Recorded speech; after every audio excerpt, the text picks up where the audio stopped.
Hi viewers, எல்லாருக்கும் வணக்கம். இன்றைக்கி நான் சொல்லக்கூடிய டாபிக் என்ன அப்படின்னா, முன்னோர்கள் வழிபாடு எப்படி அப்படிங்கிறது தான். முன்னோர்களை எப்படி வழிபடணும் அப்படிங்கிறது நான் உங்களுக்கு காமிக்கிறேன். முதல்ல முன்னோர்கள் அப்படிங்கிறவங்க யார் அப்படின்னா, நம்மளோட இருந்து இரத்த பந்தம் உறவாடிய உறவைத்தான் நம்ம முன்னோர்கள் அப்படிங்கிறோம். அப்படி உறவாடிய உறவுகள் நம்மளை விட்டு மறைஞ்சு போயிட்டாங்க. அவங்கள நினச்சி வருஷத்தில் ஒரு நாள் நம்ம வழிபாடு செய்யணும். அந்த வழிபாடு தான் முன்னோர்கள் வழிபாடு அப்படிங்கிறோம். அந்த வழிபாட்டை நம்ம எப்படி பண்ணணும் அப்படிங்கிறது இன்றைக்கி நம்ம பார்க்கலாம்.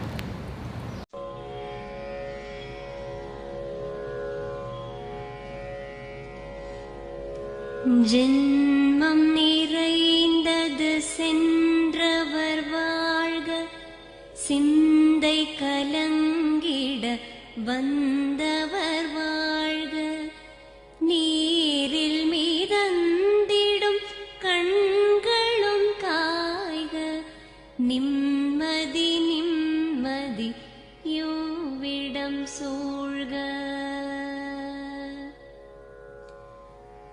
ஜனனமும் பூமியில் புதியது இல்லை, மரணத்தை போலொரு பழையதும் இல்லை.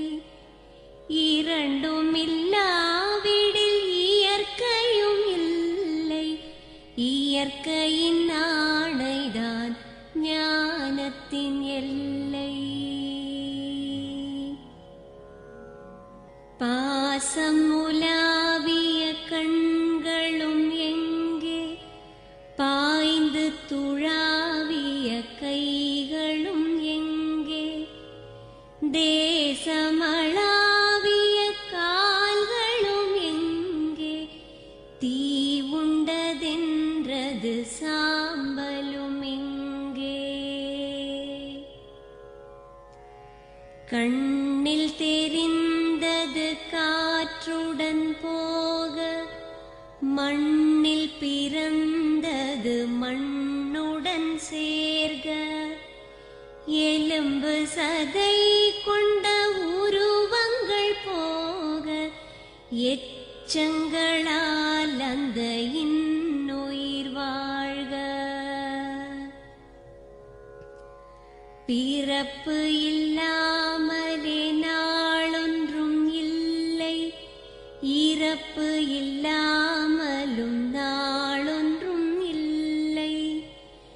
நேசத்தினால் வரும் நினைவுகள் தொல்லை, மறதியை போல் ஒரு மாமருந்தில்லை.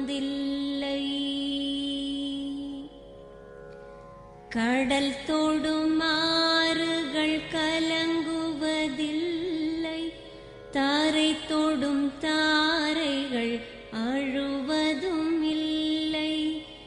நதி மழை போன்றதே வீதி என்று கண்டும், மதி கொண்ட மானுடர் மயங்குவதென்ன.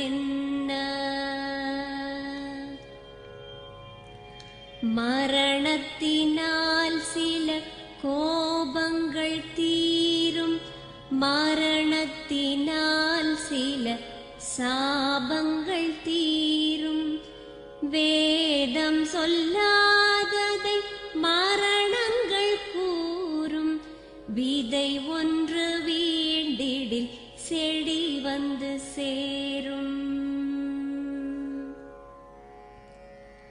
பூமிக்கு நாம் ஒரு யாத்திரை வந்தோம், யாத்திரை தீரும் முன் நித்திரை கொண்டோம்.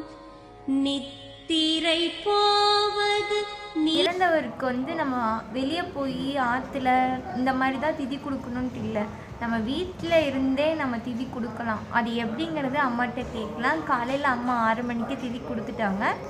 அது என்னென்னு அவங்களே கேட்கலாம். இவங்க தான் அம்மா.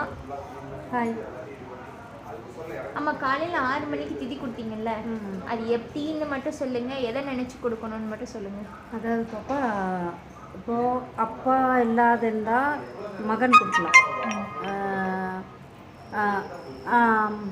வீட்டுக்காரர் இல்லைன்னா அம்மா கொடுக்கலாம். அவங்க கொடுக்கலாம், லேடிஸ் கொடுக்கலாம், வீட்டுக்கார் இல்லாத பட்சத்தில் லேடிஸ் கொடுக்கலாம். ஆற்றுல குளத்துலையும் கொடுக்கலாம். சப்போஸ் நம்மளால் போக முடியல சூழ்நிலையில் வீட்டில் ஒரு தட்டு வச்சு அந்த ஒரு சொம்பில் தண்ணி வச்சு எள் இந்த கையில் போட்டு சொம்பில் இதில் வச்சு தட்டு கீழே இருக்கணும். இப்போது ஒவ்வொருத்தராக நினச்சிட்டு இப்படி தண்ணி ஊற்றணும். அப்போ அந்த திதி நாள் அன்னைக்கு அந்த அமாவாசையிலையோ அமாவாசை அன்னைக்கு கொடுத்தா ரொம்ப சிறப்பு. இப்போ இறந்த நாள் இந்த மாதிரி நாளும் கொடுக்கலாம். இப்படி திதி கொடுத்துட்டு அது கால் படாத இடத்துல எடுத்து போய் ஊற்றணும். ஒரு குளத்துல ஊற்றலாம், இல்லை கிணத்துல, இல்லை தொட்டியில் இப்படி ஊற்றிடலாம். முடியும், மண்ணில் ஊற்றக்கூடாது. இது நம்ம போக முடியாத சூழ்நிலைக்கு வீட்டில் பண்ணணும். இந்த வீட்டில் இருந்தபடி பண்ணுறது தான் திதி. எள்ளு தண்ணி அதுக்கப்புறம் படைப்பு போட்டு நம்ம சாப்பாடு செஞ்சு சாமி வச்சு கும்பிட்டு அவங்கள வச்சு படைச்சி கும்பிட்டு காகத்துக்கு வச்சா திதி கொடுத்ததும் கும்பிட்டதும் சிறப்பு. ஓகே. இப்போ வந்து நம்ம படையல் போட்டிங்கல்ல, படையல் போட்டது வந்து ஏன் நான்வெஜ் போடல, வெஜிடேரியனே எல்லாமே போட்டிங்க? கண்டிப்பாக கடவுளுக்கு நம்ம என்ன வச்சு கும்பிட்றோம்? கடவுள் வந்து வெஜிடேரியன் தான் வச்சு கும்பிடுவோம். ஒரு சில கடவுளுக்கு வந்து நான்வெஜ்ஜும் அது இல்லை. இவங்க வந்து நான்வெஜ்ஜு கொடுக்கவே கூடாது.